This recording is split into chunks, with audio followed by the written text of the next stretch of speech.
En la antigüedad no existían los apellidos. Tomemos la Biblia, por ejemplo. A los personajes del Antiguo y Nuevo Testamento se les conocía por su nombre. Abraham, Moisés, Pedro, Juan, Mateo, Jesús, María y José. No había tal cosa como Abraham Pérez, Mateo Delgado o José García. Cuidado, Iscariote no era el apellido del traidor Judas.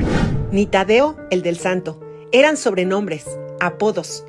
Con el tiempo, las comunidades se poblaban cada vez más y más, y de momento surgían las dudas. Llévale este mensaje a Juan. ¿Cuál Juan?, preguntaba el mensajero. Pues Juan, el del Valle, explicaba para distinguirlo del otro Juan, el del Monte. En este caso, los apellidos del Valle y del Monte, tan comunes hoy en día, surgieron como resultado del lugar donde vivían estas personas. Estos se llaman apellidos topónimos, porque la toponomía estudia la procedencia de los nombres propios de un lugar. En esta misma categoría están los apellidos Arroyo, Canales, Costa, Cuevas, Peña, Prado, Rivera, que hacen referencia a algún accidente geográfico. Y Ávila, Burgos, Logroño, Madrid, Toledo, que provienen de una ciudad en España. Otros apellidos se originan de alguna peculiaridad arquitectónica, con la que se relacionaba a una persona.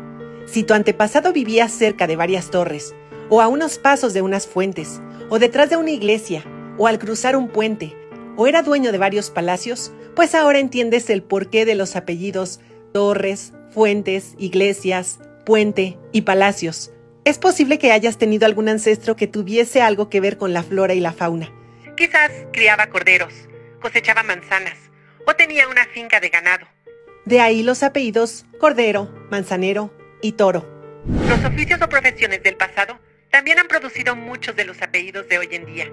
¿Conoces a algún labrador, pastor, monje, herrero, criado o vaquero?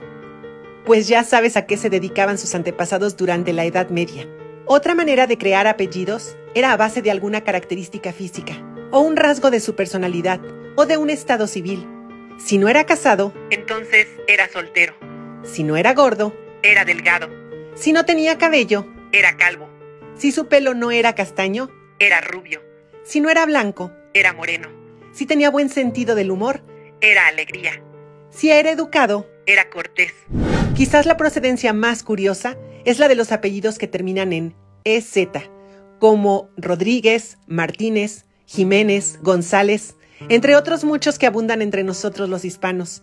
El origen es muy sencillo. Es significa hijo de.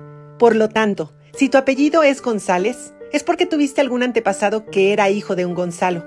De la misma manera, Rodríguez era hijo de Rodrigo, Martínez de Martín, Jiménez de Jimeno, Sánchez de Sancho, Álvarez de Álvaro, Benítez de Benito, Domínguez de Domingo, Hernández de Hernando, López de Lope, Ramírez de Ramiro, Velázquez de Velasco, y así por el estilo.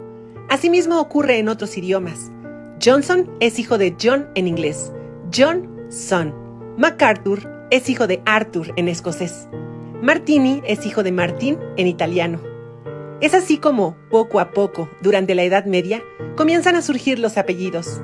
La finalidad era, pues, diferenciar una persona de la otra. Con el tiempo, estos apellidos tomaron un carácter hereditario y pasaron de generación en generación con el propósito de identificar no solo personas, sino familias. En la historia de los apellidos, hay una valiosa lección sobre el espíritu emprendedor.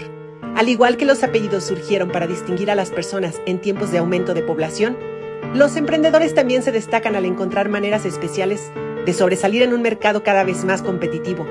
Así como los apellidos se transmiten de una generación a otra para identificar a las familias, los emprendedores construyen legados duraderos al dejar su huella en el mundo de los negocios.